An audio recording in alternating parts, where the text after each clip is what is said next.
afternoon from Area 51 Raceway, and I have the one of the Polycars that I just got Friday. I got two of them, two addition to my fleet, and I have this running around the Area 51 Raceway today, doing a little testing on it.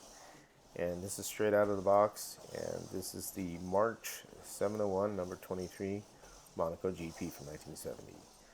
Now, I've got this out of the box, and I ordered some silicone tires from Stock Car Corner, and placed them on the car, and they are the CB53Fs. As you see, they're running around the track here and handling really well.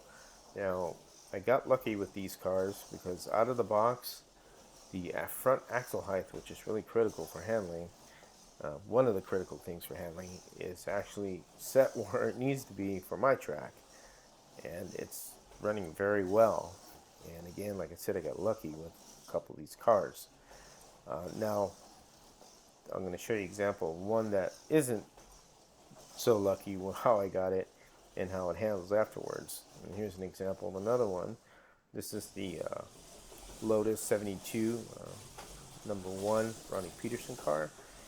And this car right here is got stock rubber tires from what came with the car, and the front axle height is set perfectly. Again, as you can see, the handling of it is pretty good with rubber tires. Imagine if the silicone tires probably do a little bit better, but it does real well with rubber tires. And again, this is the important part, is that the front axle height is set in the spot where you want it to, which is barely touching the track surface.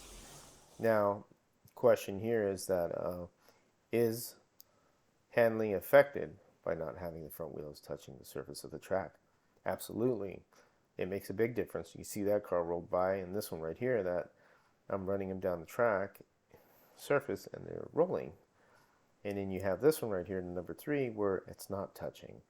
And that's what's really important there, because now this car is not going to handle as well as the other ones, because see, as I put pressure, now the front wheels will contact.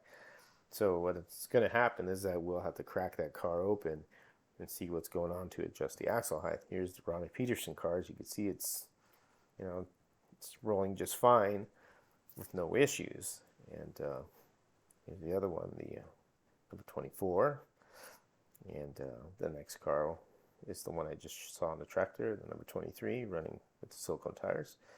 And then you see this one right here where it's just not touching at all, and that's where you're going to have problems with handling, and it's going to keep deslotting, and we want to correct that.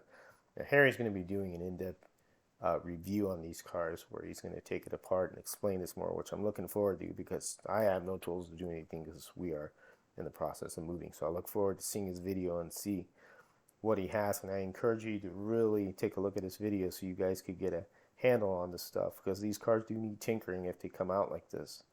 They're not all, the same, and I got lucky with the 5 cars that I got, and I only got one that I need to mess with, which I can't do right now, but later on I will. And then we're going to roll to the track here and show you how this handles with the front axle not in really a good proper position. I got to see it just tumbled off there, and I got to send 10 volts.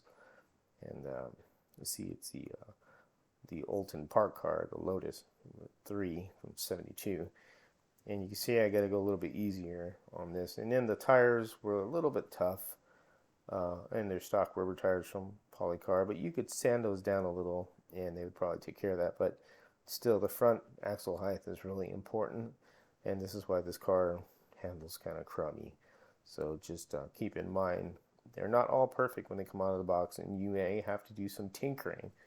And it's a good learning curve to tinker with things. And again, we'll see Harry's video pretty soon here. So that's it from Area 51 Raceway. Have fun.